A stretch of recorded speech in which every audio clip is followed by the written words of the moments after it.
Welcome everyone, happy Christmas, and welcome to episode 12 of the Telemedia News in 10. And this is our Christmas special. Who'd have thought it, Paul? We're having a Christmas we special. We made it to Christmas. As you can see, we're taking this very seriously, and because it's a Christmas special, I thought, well, first I have to introduce you to Paul Skeldon, who is our esteemed editor and the giver of all Telemedia gifts throughout the joy of Telemedia. And me, Jarvis Todd, his naughty little helper. And if you've been following us since June, you know that we talk about all things direct carrier billing, mobile payments. We talk about mobile messaging, marketing and advertising, content, value-added services, and premium apps. And let's be honest, you can't get more festive than that. So what we're going to do is we're going to cover this session in three parts. We're going to do the immediate news, and we're going to race through that. Then we're going to follow that with a review of the year and some of the best bits. And then we're going to round it all off with a glass of mulled wine and a look ahead at what wonderful things we can look forward to in 2020. So it's been a shitty year, Paul, for the world in general. But I think it's fair to say it's been a pretty good year for the world of telemedia. And I noticed your introduction to this week's excellent Telemedia news noted that digital transformation accelerated by 5.3 years in just 10 short months, thanks to lockdown. And this is a theme I think we're going to see running throughout the session, aren't we? Oh, absolutely. I mean, we've arrived at the year 2025 pretty much in a matter of months, thanks to the coronavirus pandemic. So yes, been a shitty year in many ways, but you know, the Yule log of life has given us all manner of opportunities for Telemedia, which we shall cover in our review and I think our sort of preview of 2021 as to what we can look forward to, because the acceleration, I think, is going to continue. Yeah, no, quite right. And I tell you what, you don't need no clever research company to tell you how far we've moved and how old we've gotten so quickly, because this very morning I was looking back to our first recording in June, and boy, oh boy, have we fallen to pieces over the last 10 months. I don't know, your hair's got a bit longer, but, you know, right. I think you've become way better at doing this. Well, let's hope so. Well, let's see, shall we? So, without further ado, the news. This week, the first one I picked out, mobile money users in emerging markets to exceed 1.2 billion globally by 2025 as P2P and merchant payments surge. Indeedy, yes. Research this week, or more research. We've got a lot to get through, so I'll just skip through the details really.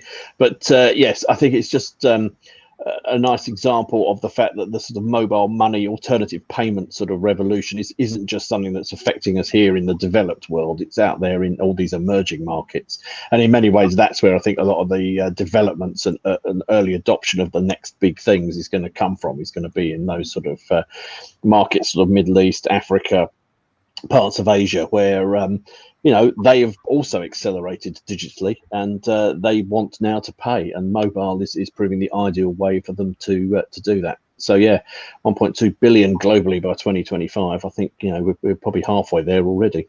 Yeah, no, I couldn't agree more. I mean, what's interesting, we're talking some huge figures associated with Telemedia, which we haven't seen for years, well, forever really.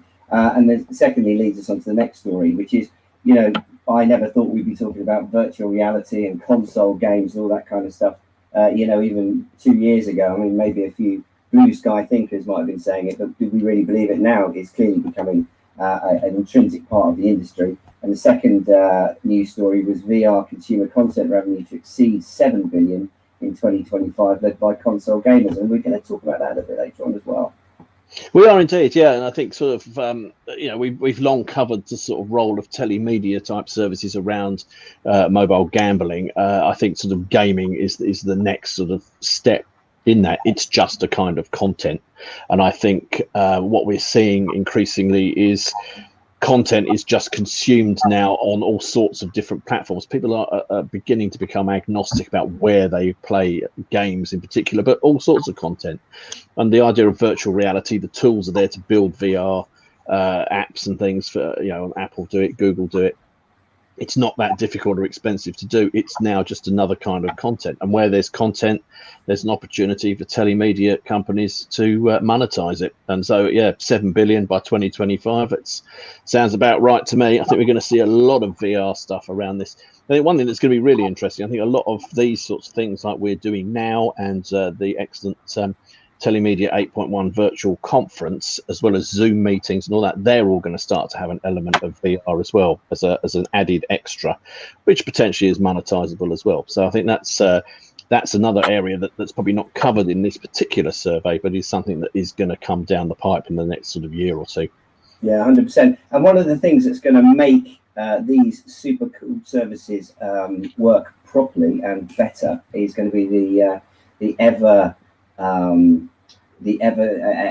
stronger emergence of 5G across the world. And the third story was Non-Voice, who are you can't keep them out of the news. Specialist 5G agency just signed up Topio Networks as the first enterprise app to join their agency. And as I say, they appeared, didn't they, at the beginning of the year as a specialist 5G agency, and very much sort of first ones we heard of. And it seems as though almost every week they're signing up a new client, and this story just serves to show that brands, big content companies, are getting ready for the opportunities that 5G gives them. Oh, absolutely. Non-Voice done an excellent job of putting together sort of 5G app developers to sort of create this sort of ecosystem of players, but also to sort of promote and roll out some really exciting ways of using 5G. Topio reasonably interested because they do sort of live analysis of what consumers are doing in apps and other online services, aided by the fact that they can do it over 3G and transmit the data very fast to their customers. So we're looking here at kind of live sort of data feeds of what people are doing, which I guess gives marketers a great opportunity to sort of dynamically change what they're feeding out to people. So particularly as we'll all be wearing VR headsets, as we've just discussed, I think we want that to be as current and up to date as possible. Well, on that note, I'm not sure I necessarily agree with you on that one, Paul. So moving on, one of the things that we've been mentioning all the way through the year: sports, esports, games, gaming, all very much kind of locked together. They've, anyone involved in that space has had, I think it's fair to say, they've had a blinding year.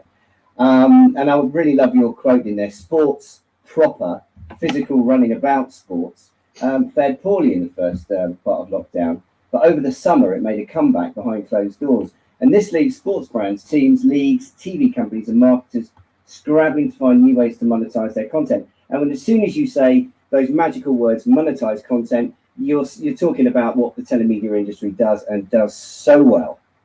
Absolutely, and yeah, I think what's been a part of this digital acceleration we were talking about at the beginning is that sort of things like sports clubs, sports brands, gaming companies, they've all had to think very agilely about how they can create content to get in front of people, particularly things like football leagues and other sporting leagues need to be able to keep their fans on board before they'll drift off and do something else. And I think this is what's made this really interesting, is that it's made them think outside the box and do that really rapidly. And like you say, it creates new content, and from that they need to try and monetize it and work out where that monetizing is. And a lot of it, snacked on mobile by bored people stuck in lockdown, is going to be micro billing, which of course brings us to carrier billing, which, as we're going to talk about shortly, is all over this now. It's it's a fantastic type. I like the idea of like real sports and esports sort of operating together. I think it creates a whole new content type, which rarely comes along. And that's, more content, more money. You're right. And if you don't believe us, people out there, all you need to do is go to www.telemedia8.1, that's a real 8 and a real 1.com. Go to the exhibition hall and just do a filter on sports. It's really interesting to see how many subscribers and how many exhibitors, Sports Locker 24 to just name but one, that new exhibitor that came in very recently, who are specializing in sports content, because they obviously see, not really surprisingly, that it is one of the most obvious forms of premium content. And as soon as you've got premium content, people are going to need to pay for it, want to get it on their phones. And, it's going to be one of the primary channels, and therefore it should be a primary marketing channel for anyone that's involved with sport, primary billing channel, and a primary advertising channel. So, and delivery, obviously delivery mechanisms. So I think we're going to be talking about sport a lot more, but that's a prediction, and that is for part 3. Join us again for part 2, where we'll be doing a quick review of the year. Thanks for joining us, and we'll see you on the other side.